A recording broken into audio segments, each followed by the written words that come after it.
What if your next big career decision wasn't about climbing higher, but choosing wiser? After more than 40 years in higher education, Dr. Tara Singer has seen the full spectrum of leadership: great mentors and tough bosses, leaps of faith, and gut-wrenching calls to walk away.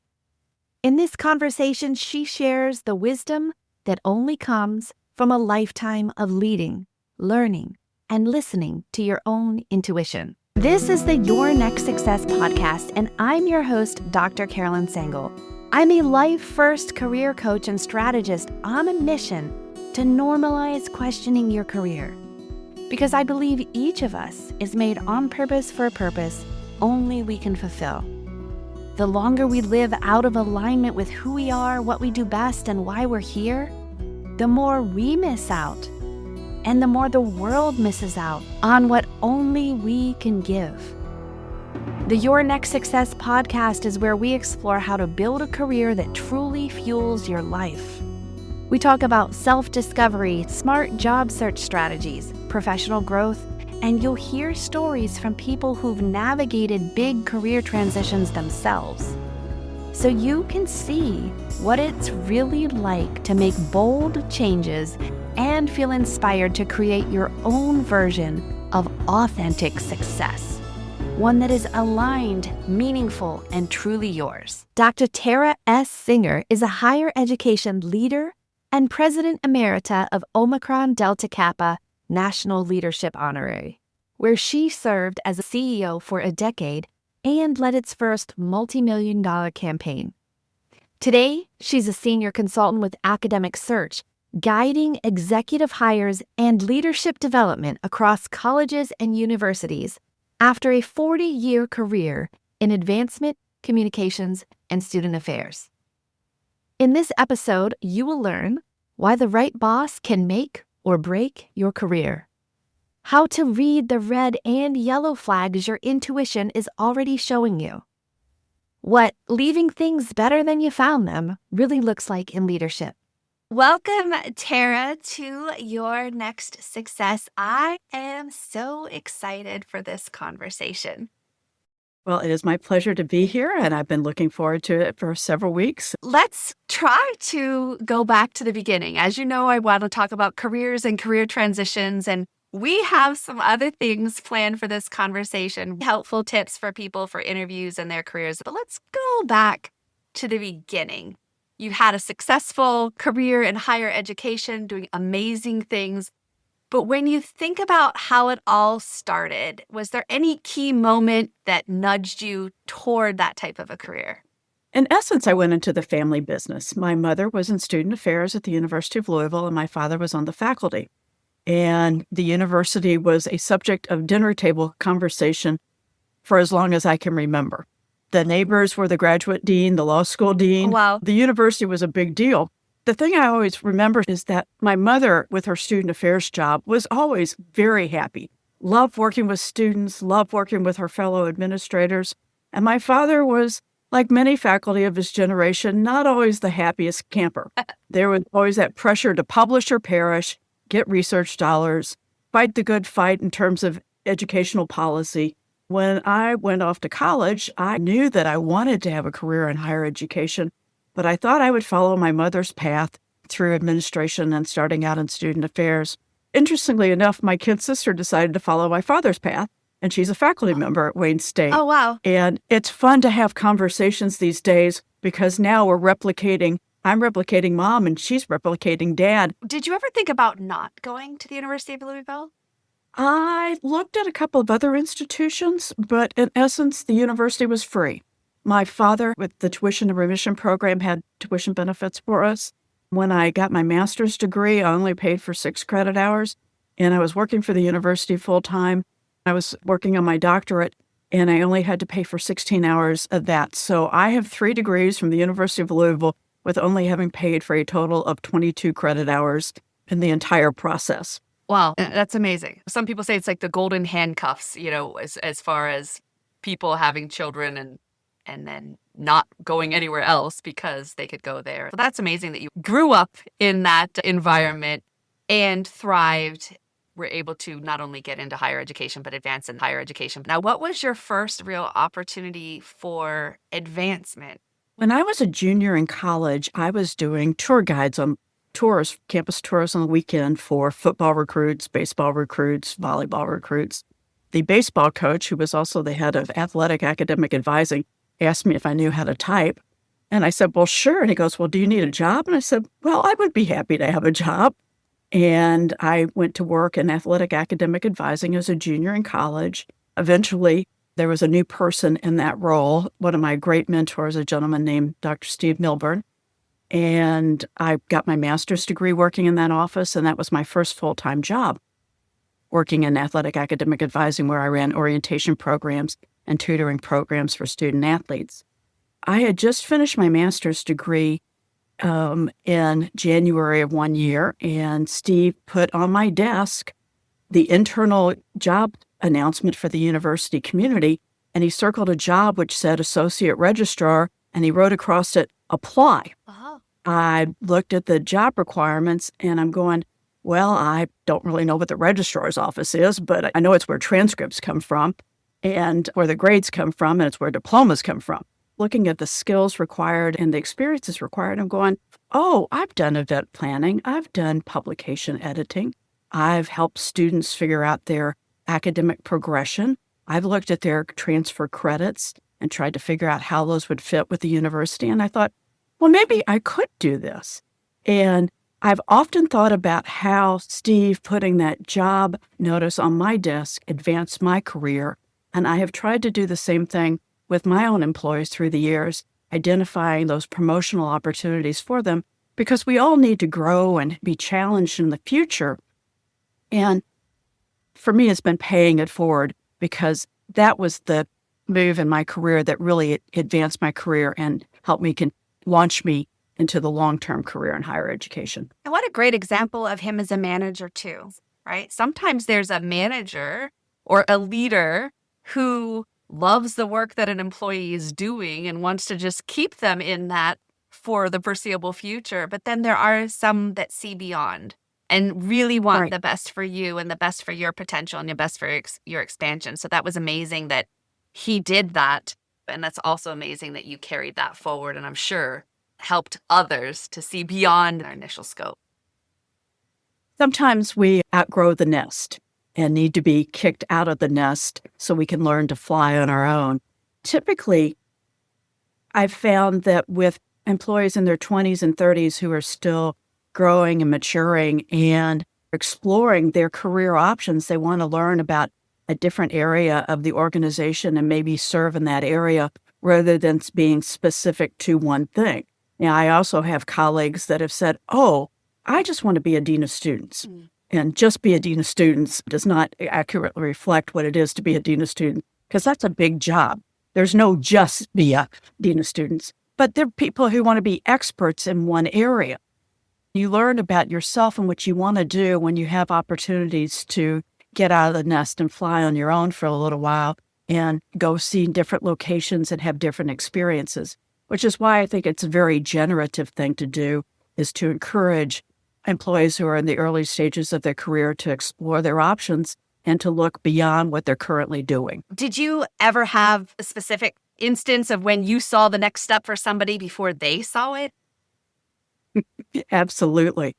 When I was at the University of West Georgia, the number 2 position in our department was open, and the department was the Division of University Advancement.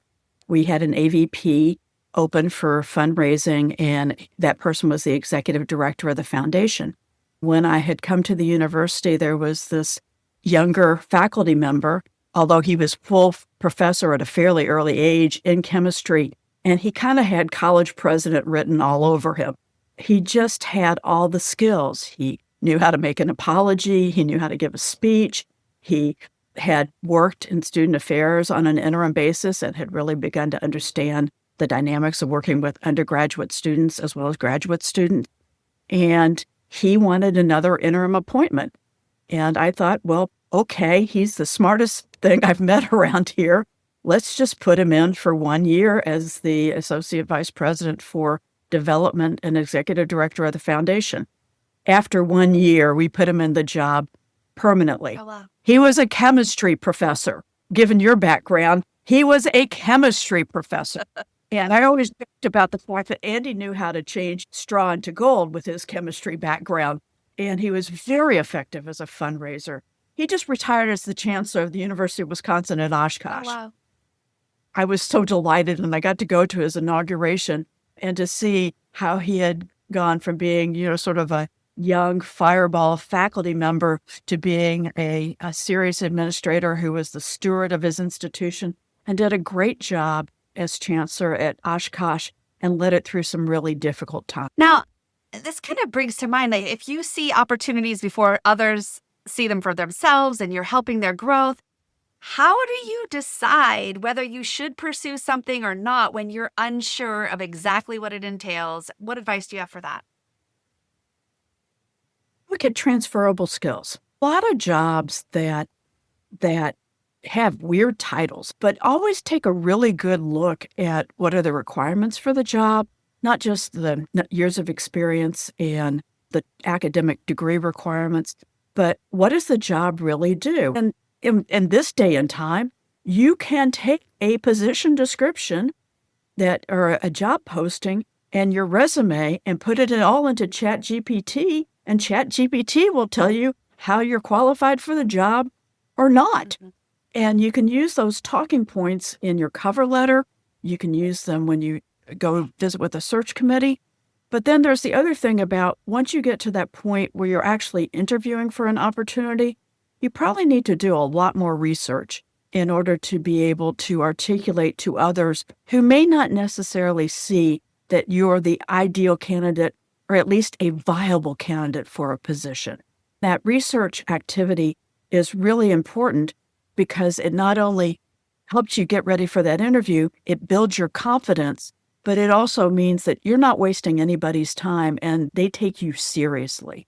There are lots of questions that you have to be able to answer in an interview process for people to see you as a viable, reasonable, and serious candidate for a job, rather than somebody who just wanted to go to rural Georgia for the afternoon and spend it with a whole bunch of people you've never met before. I like to try to help people understand that when you're going for an interview, you want to also consider the interviewer's perspective.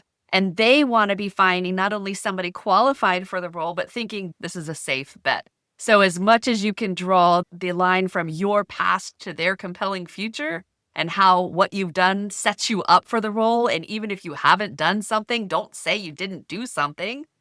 Tell about the related things that you did do. So like you with the event planning and what you had done and how that sets you up for success for the future. So really good tips. Thank you for those. You've stepped into so many different types of leadership roles. What has surprised you most about some of those transitions? To a degree, how naive I've been, which is hard to admit, but it's not so hard at 64. If I had a chance to go back and talk to my younger self, I might say is that don't be in such a hurry to take a job because you want a title or a paycheck, but you really need to choose your bosses carefully.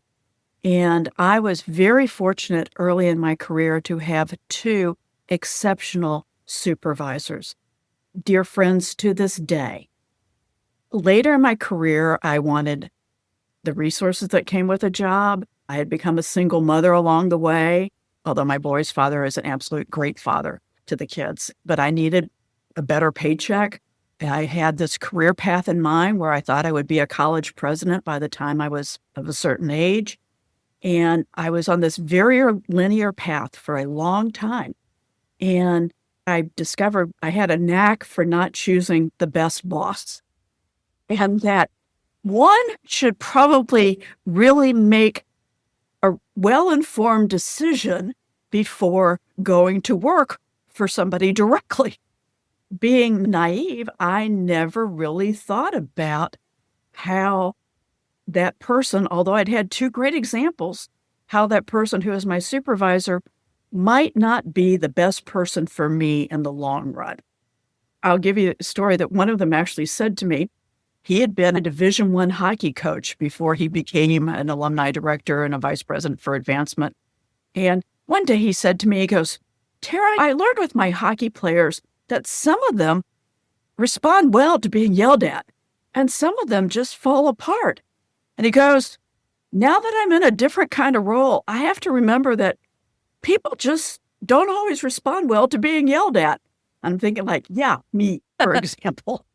It does me no good. It shuts me down. What I would just say to my younger self is be very particular about whose apple cart you're going to hitch your apple cart to and, ride off into the sunset with, because that person can do a lot to make you or break you. Mhm. And that's not just professionally. They can do a lot to make you or break you personally. And one of my favorite lines that I learned after having worked for several years for somebody who just apparently did not need sleep, for years, I would ask the question after that, tell me about the sleep patterns of the university president or the vice president or whoever it was. Because if they didn't sleep, if they didn't have hobbies, if they didn't have much of a family, they were going to be somewhat all-consuming. And I had hobbies, and I had a family, and I had other things which I was interested in, and I need sleep. And therefore, I think it's a valid question for some people because it lets, and it's like, okay, how do I fit with this person?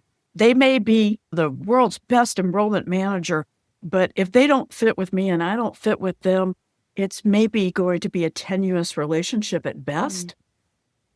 And that's just some hard-earned wisdom I've acquired. So how do you ask? I guess you figure out from your examples what were sticking points or what made a boss not so great, and then trying to find a way to have an open-ended question to let those characteristics come through in an interview. Because how do you balance that, wanting to get a title or a job or a position, wanting that advancement on paper, and learning, kind of try before you buy, learning more about their leadership style and how well you may or may not mesh with that? Well, I once went to a presentation where the woman said there's great power in asking questions. And we can talk more about actually asking questions in a formal interview setting. But if you're walking around with somebody who's going to be your peer, your colleague, not necessarily, you don't ask the boss how many hours sleep do they get, but you ask sort of the gentle softball question about what is the culture of the institution and the organization. Tell me about after 5. Tell me about the weekends in this institutional environment. Are Slack messages coming in left and right? Are you getting text messages? Are you getting emails at all hours of the day or night? What is it really like to be a member of this team? There are subtle ways of asking that rather than being so direct. But the other thing you have to really think about is, are you going to be successful? And often what I would say is that your spidey sense is going to tell you whether or not this is a good environment for you. And I love telling the story about I had interviewed for a position, vice president for communications and marketing at a regional institution. And one is it's a vice president's job and the president wouldn't meet with the 2 finalists.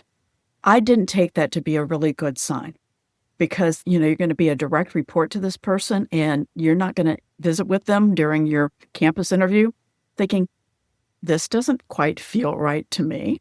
And then communications and marketing. If you want to market an institution and help drive enrollment and fundraising, you might need some resources. And I had asked about, well, what is the budget for advertising? And they told me the budget, and it was woefully inadequate. And I had worked at regional institutions with not a lot of money, but this was nothing short of appalling about how little it was. And at some point, I'm with the search committee, and they said, well, how are you going to get us in the national news? And by this time, it's toward the end of day and a half on campus. And it's already occurred to me, this is not going to work. Yeah. And I said, well, unless we have a major crisis on campus, I'm not going to get us on the national news because Enormous State University, which is curing cancer, which is 17 miles away, makes the national news, and they have a D1 football program, and they're not a former teacher's college, and they're doing major research. And oh, by the way, they're in $1 million campaign, and they are 30 minutes closest to the major regional city where there is a television station and a newspaper. I'm going, we're not going to get on the national news. And they looked at me and they were a little taken aback. And by that time, I just said, this is not right. And the Association of Governing Boards provides a mentoring service. The individual who is a mentor had been a former president at my then current institution. And I sent this individual an email, "Dear John, there's no budget. President won't meet. I just don't think this feels good. My gut tells me to run." And I got this very discreet message back, "Your gut is wise." Oh. And I'm thinking, we should sometimes listen to our guts because, people say gut decisions. Well, your gut is really the sum of all of your experiences and your knowledge. It's not just some floaty feeling of butterflies in your stomach. It really is your background, your experiences, your understanding, and it will inform your decisions if you only let it. So wise. So yes, the visceral reactions you have in your body are trying to give you a message.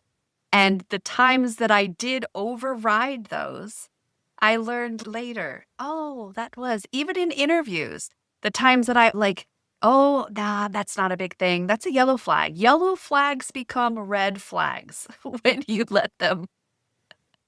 So tell me a little bit about what you're doing now. What opened the door to your current chapter after all your successful years, and now what? Yeah. I am presently a senior consultant with a search practice called Academic Search.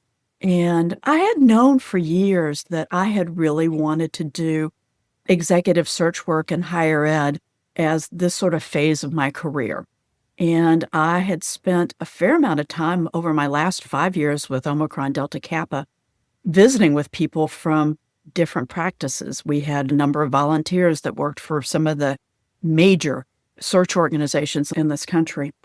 But I really wanted to work with one that was specifically higher ed focused. And what I love about our particular entity is that we are a mission-driven organization. The proceeds that we raise, in addition to paying our salaries, fund the American Academic Leadership Institute. And AALI supports schools from the Council of Independent Colleges, which are lots of the liberal arts institutions across the country, and then the Association of State Colleges and Universities, which are a lot of regional institutions. And those were the institutions that I served, and I loved serving most of all, were regional first generation serving residential campuses. We do leadership development programs, and we help people explore whether or not they want to experience careers in further advancement in higher education. And we have a Becoming a Provost Academy, and we have a Managing the Presidential Search Process. And the irony of all of this is that the COO and the CEO are both Omicron Delta Kappa members, as are about 15 other people. And we have an annual retreat, and it's all kumbaya as far as I'm concerned. These are my people. Yeah. And we talk about the future of the academy. We talk about students. We talk about political pressures. We talk about doing excellent work in search. We talk about treating candidates the way that we want to be treated. We talk about helping people pursue their next opportunities. And we talk about helping our institutional partners identify, it's always one hire, but we help them identify, hopefully, a group of people that they would be willing to consider and are viable candidates who might be really great for the institution, if not today, someday. Yeah. And we are a leadership development organization. And therefore, having come out of Omicron Delta Kappa, the National Leadership Honor Society, working for a leadership development organization is really important to me. That's so great. You're still developing leaders, helping leaders, serving leaders, while also, it's like lifting as you all climb. That's so cool. You've seen a lot of resumes, CVs throughout your time. So I'm curious, what makes someone stand out to you, not just on paper, but as a leader? What are those characteristics that fog the mirror, if you will? I tend to be nitpicky about editing. It's just my thing, and I get teased about it all the time. But often your writing is a reflection of your seriousness, and a well-written resume, vita, cover letter, all those things are really important. And they should follow some style guide, AP, MLA, something. They should be consistent. But what is really important to me is that if you've seen a job posting and you're tweaking your resume, and, there's a lot to be said for having a standard resume or a vita with a section at the beginning which highlights your accomplishments. And that way people don't have to dig past page 1 to figure out whether or not the expectations of the position are aligned with what you've done. I want to see that on the first page. That's always a good indication. I want to see that in your cover letter. A cover letter which is aligned with the resume or vita and the summary of qualifications and accomplishments is always a good thing. And I just think people can't be lazy about that, because particularly in an academic environment, we want you to show some level of education and sophistication. And you need to, write well. And Grammarly helps with that thing. And Grammarly is another AI tool that I use all the time. I use it when I'm composing letters to family. It just makes communication so clear. And the thing that we do day in and day out in all of our jobs is communicate. We send emails, we send text messages, we share information with our employees, we share information with our supervisors, we share information with those individuals we serve.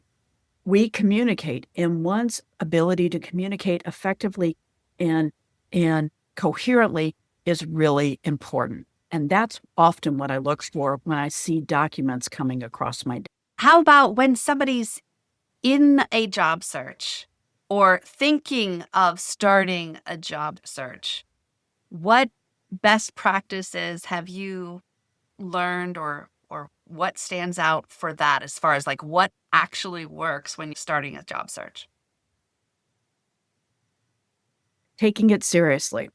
I often say that if you are presently gainfully unemployed, your job is looking for a job. And you should sit down at your home office desk, or you go to wherever you like to work, and you actually do work. Panera, some other coffee house. There was a local pub where I worked on Fridays for years. It was my workspace. I would go there for 4 hours, and I just got accustomed to working there. So you go to wherever your workspace is, and you sit down and you approach it like it's your job. Imagine what your life would be like if your career aligned with who you are, what you do best, and actually fueled the life you want. At Next Success, we support all ages and stages through career transitions, from students exploring majors or careers to job seekers actively searching or reimagining their next move to professionals committed to self-awareness and leadership growth. Stay connected and explore what's possible at nextsuccesscareers.com and follow Next Success Method on LinkedIn, YouTube, Instagram, and Facebook. But I always caution individuals to, if you're presently employed, set aside time when you're not. You can go back to your office desk, but don't do it, Monday through Friday, 8 to 5:30. I used to joke about leaving church and walking across the street to where my office was, and I would sit down on Sunday afternoon and I would do a job search on occasion. You have to set aside time to do it. That's one thing. The other thing is that in this day and time, positions don't just get posted in the local newspaper. And within higher education anymore, as budgets are shrinking for any number of reasons, people are not spending money advertising in the Chronicle of Higher Education or Higher Ed Jobs or whatever else. They're only posting on their website, or they're posting on LinkedIn.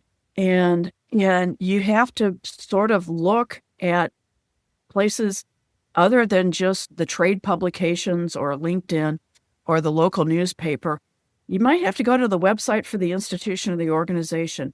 And it never hurts to identify 3 to 5 places where you think you might want to work, and then sit down once a week and check their website to see, is there something there where there's a job that I might be interested in that might align with my skill set.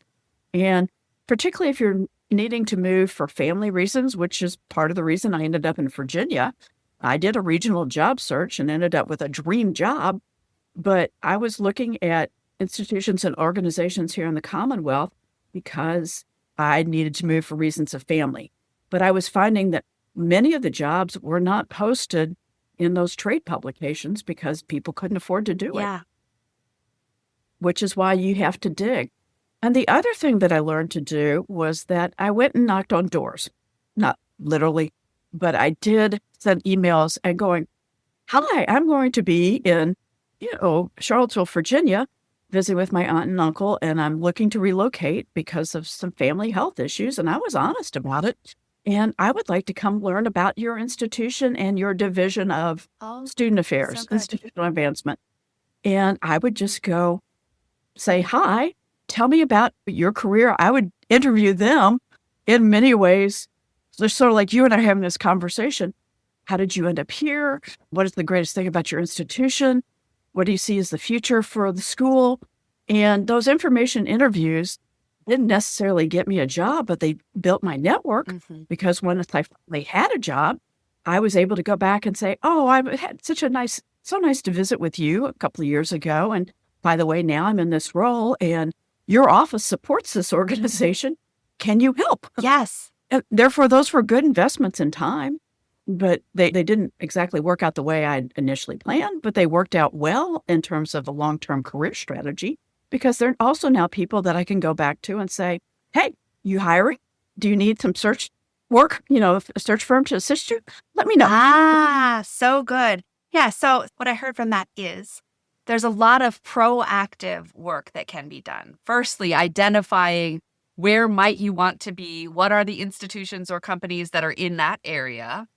Secondly, find a way to try to visit while you're in the area, or reaching out to people and genuinely taking an interest in them and their career. Because if you do all of those things, naturally it can turn around to what would you like to do next? How could they possibly help you now or in the future? But really being intentional about your search, building your network, and then do you follow up with them every so often, or you let it go for a couple of years?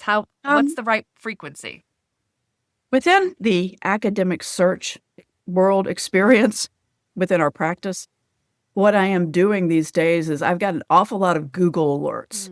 And some of those institutions or individuals that I've built a relationship with over the course of time who might be looking for search counsel, I have them pop up on my Google alerts. I check my Google alerts once a day. I probably have about 80 of them. If something pops up and it's good, bad, or ugly, I will send a contact a note saying, hey, I'm sorry you lost a student, or congratulations on securing the grant, or hang in there. Hang in there has gotten to be sort of my favorite message of late. And let me know if there's anything I can do to assist you, even if you just want to chat. Yeah. Lots of colleagues need some, lifting up and cheering on these days. And just a way of staying in touch with people that I consider to be friends. Yeah. They're not necessarily close friends, but they've been colleague friends that some of these people I've known for 40 plus years. And I do care about them, and we see them on Facebook, and the interest is genuine. It's not really about business development. Yes, there's a strategy to it using Google alerts, but as much as it is about just being a decent person and keeping in touch with people who have been walking with me on my journey, and I've been walking with them on theirs. I like that idea about the Google alerts for staying organized. What about for job searches? How can somebody make that more manageable or not overwhelming? Moral of the story is you can probably tailor a Google alert for the kinds of positions in which you're searching for. But lots of institutions have postings. They'll send you a notice. You can sign up for postings with a variety of the higher ed trade publications. And those ways they kind of show up in your mailbox quickly. But I still think that you really pretty much have to do the heavy lifting yourself, that technology can help you to a degree. But if you are actively searching, you have to go look at where those positions are posted. And you're going to have to maybe look beyond a trade publication or a newspaper or LinkedIn, as I said. You may have to go look specifically at that organization. Then once you find something that does look interesting, sparks your interest, how do you then move from you're looking for something to try to get in process? Now, how do you prepare? How do you prepare to apply or get in that job search? Yeah. I'm often amazed at how poorly people interview. Some people are really good at it. In fact, some people are so good at it that they get referred to within our practice as maybe game show host, because they are just, and you get a car, and you get a car. And they're so good at saying all the right things, but they maybe are not the best candidate for the position that the organization is looking for. And they may not be the loudest voice in the room. I'm a classic E on the Myers-Briggs scale. I'm a chatty Cathy. But sometimes, particularly within the institutional advancement world, a quiet, more reserved person is often a much better fundraiser because they're a really good listener. And people who are not always sort of rah, rah, rah, they're not necessarily shy. They just get their energy maybe from being not in front of people all the time. But they can be exceptional leaders, but they may not be exactly what you think that job's supposed to be.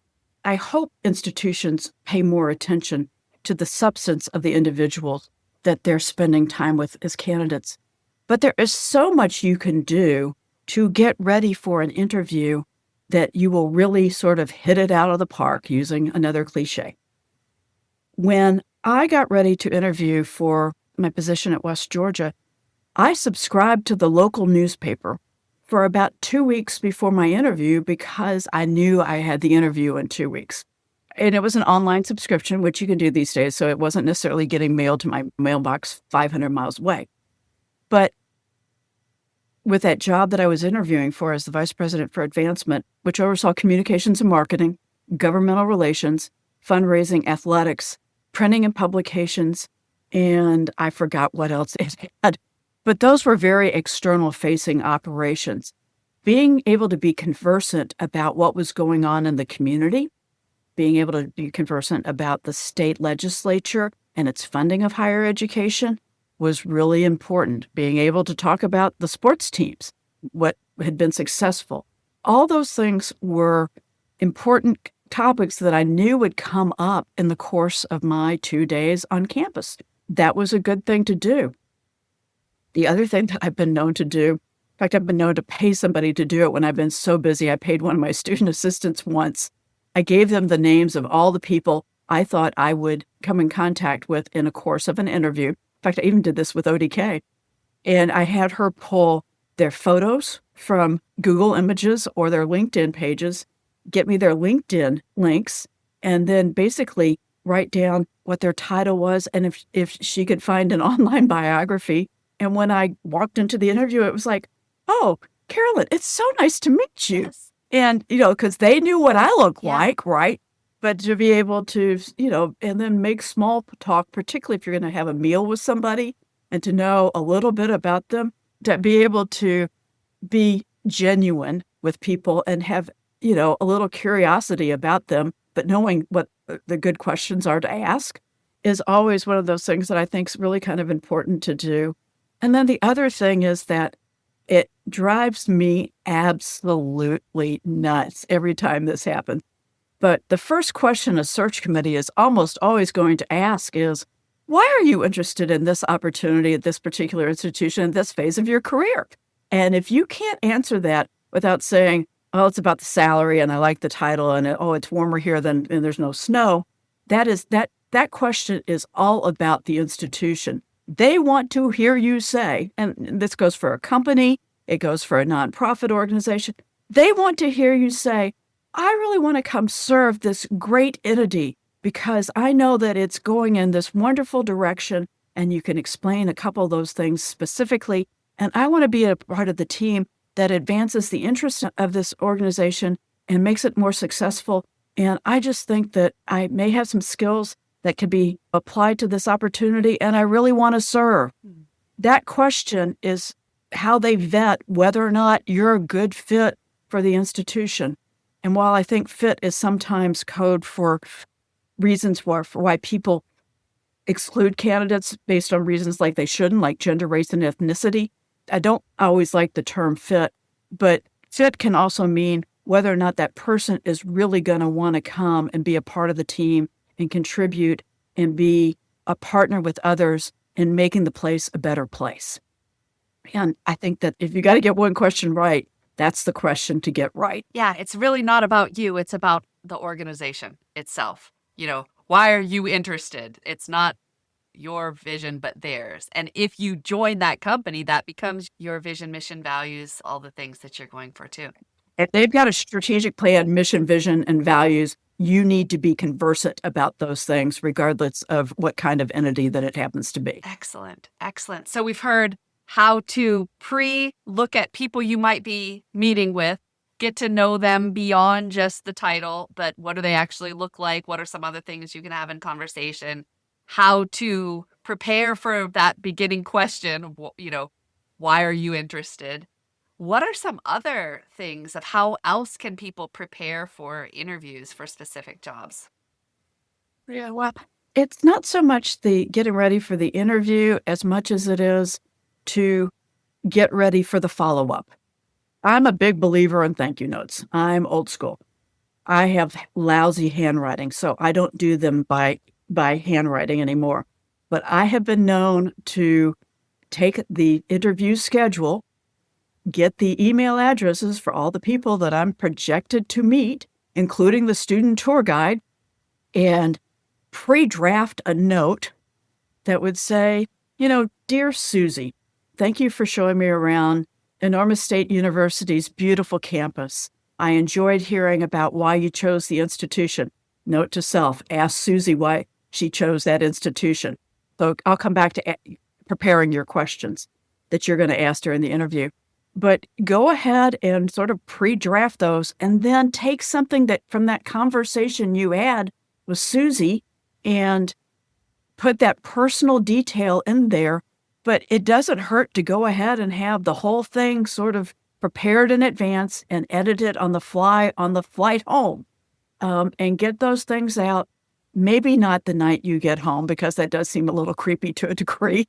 But, it's like canned responses. But, sometime in the following day, get those messages out. But, edit them so that they come across as being genuine, which they should be. Yeah. So I said we get back to it. Think about questions you're going to ask, okay? Don't ask, what are the benefits? That stuff's on the human resources page. Ask about the future direction of the organization. What are the challenges? If you're talking to somebody who would be your collegial peer, ask them, what has been your greatest accomplishment to date in your current role? What has been your greatest challenge? What do you like best about working here? What is problematic for the institution? And is there any way my skill set might be able to help? Those are the kind of gentle questions you should ask. And then the last thing you should always ask is not so much the question, but ask for the sale. Yes. Before you leave the interview, make it clear that you're interested in the job, or tell the truth like I did with the job and saying, I'm not going to get you on the national news. But if it's a job you want, say, I really want to be here. I've learned so much about the organization over the last couple of days. I think it's an inviting opportunity. I enjoy the people that I've met. I know there's some challenges, but I think I can help us all rise, and I want to be a member of your team. Ask for the sale. Ask for the opportunity to serve. And that's an important thing to do. So important. All other things being equal, the person that asked for the job is going to rise above the other people that just said, oh, well, let me know.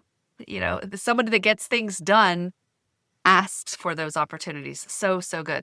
When you look back at your career, what are some of the moments that stand out as the most meaningful for you? Thinking about this the other day, there are two sets of moments. The first one's sort of the personal relationships. I have a former student assistant who is getting ready to interview for a college presidency. She was working in my office one year. She was on her way to spend summer at the beach. I have a friend who was the head of a program at a university at the beach. He hired her to, basically fold and stuff envelopes for that summer when she was between her junior and senior year. She got so interested in the profession of student affairs by hanging around the two of us, she decided to get a master's degree. We've kept in touch with her. We're just incredibly fond of this woman. She actually happened to be our advisor for ODK at one of our institutions. Wow. I still think of her as the 22-year-old, but she's probably 52 now. And I am so proud of her. And it's just, I laugh's not the right word, but she's one of my gifts to the profession. Okay. And I've worked with lots of other young people, but she's my gift to the profession because she will be a president one day. And she calls me up every so often and asks for advice. And I'm going, you've got this, this, but she needs to talk it through with somebody. And I'm flattered that she still thinks of me as her mentor. What an honor. That's one thing. The other thing that I say all the time is that I want to leave an organization in better shape than I found it. I've tried to make that the case. And I'll give you three really quick examples. There's a sorority at Louisville, my sorority, that got established when I was in college. And I was a founding member of that and had a fair amount to do with the establishment of that particular chapter of that sorority. It's still there. I've been out of college for more than 40 years. Tickles me to no end. It's still there. One of the institutions I served went through a mascot transition, which is an experience I would not wish upon my worst enemy. It was genuinely painful for the institution. But when I go to that town these days and I see 20 years later and I see the new mascot all over the place, I'm going like, oh, I had something to do with that. And then with ODK, when I started, the endowment was about $800,000. And when I left, it was $2.8 million. And that endowment largely funds scholarships. And scholarships are one of the things that being a member of an organization that provides scholarships is an incentive to join the organization. And I just keep thinking that that's maybe one of the things that I did to leave ODK in better shape than I found it. Those are all really good things to remember. The final thing along that course of topic is that the way you leave a job is really so much more important than the way you come into a position. And because I learned at a fairly early age, in fact, when I was leaving the associate registrar's position in my early 30s, there were several people who kept handing me matchbooks with the hope that I would burn down the bridges behind me on their behalf. And take the matchbooks, right? Don't take the dynamite. Don't take the torch. Don't take that stuff. You walk out, you document as best as you possibly can for your successors. And your documentation is not just for the person who will step into whatever role you have, but it is for everybody else because institutional memory is important. And your successor may ignore the workbook that you left for them, which did happen at one time. But the number two in the office used it all the time to figure out how to do something. But, document, hold your head high. And if you're leaving, even if you're being a little pushed out, be gracious about stuff. Thank people. You may be celebrated, but it's a great chance for you to celebrate others that have helped you along the way. Those are all just the right things to do. And they show that you're a class act. I think all of our mothers and fathers would like us to be class acts. And if your children are at your retirement dinner, it provides a good example to them about how they manage that moment when it comes their turn to retire. Have you ever thought about if you could go back to your younger self, your 20-something-year-old self, what advice would you want to tell her, knowing what you know now? Well, as I said earlier, to not be so naive, not to jump at an opportunity for a title or a salary, and pick your bosses carefully, it'd be that I would say is probably most significant. But then there is a little bit of they say don't sweat the small stuff and it's all small stuff. I think that trivializes to a degree some of the trauma that I think many of us experience in the course of our career. We've all had some hard moments. We've lost colleagues unexpectedly. There has been a budgetary situation which has forced us to reorganize and let good people go. There has been some other form of a crisis. There has been expectations not met and pressure. Your boss has pressure on top of the pressure that you're feeling. And sometimes things get said in the heat of the moment. And so I don't mean to trivialize some of the experiences that we have that are difficult, but there is a part of it. Don't always take it as seriously as we sometimes want to. And to also think about your career does not need to be as linear as we all think that it does. Being administrative associate to academic advisor to associate registrar to AVP for alumni relations to moving to the development office and becoming the head of corporate and foundation relations because I really needed to raise money if I was going to be a vice president on my way to the presidency. And then I went to be a vice president. And after 3 years of being a vice president, I realized my skin's not thick enough to be a president. And I decided that I moved to Chicago for love. And 19 months later, I moved away. And when I made that move away 19 months later, I thought, I'm pretty fragile at this moment because my heart was broken. And I thought, well, what within the advancement world do I really like? And I thought, well, I really like the communications and marketing piece. I like fundraising, but I should have been an editor. If I'd known that was a job, I might have done it as a job. One thing that they don't tell you in high school. I chose communications and marketing. So I did a search in communications and marketing. And I ended up with a job that I really, really liked at an institution that I really liked. And then I saw the ODK job, and actually I'd been interested in it when it was open 4 years earlier, but I didn't have so many months to look for a job. I needed a job now. And the job I needed was a great job in many ways. I had to laugh because there's a group that does interim placement within higher ed. And I told them I thought I would be a good interim placement as a VP for advancement. They go, your career is just too all over the place. I'm going like, you have no idea what I've done because you're looking only at my titles.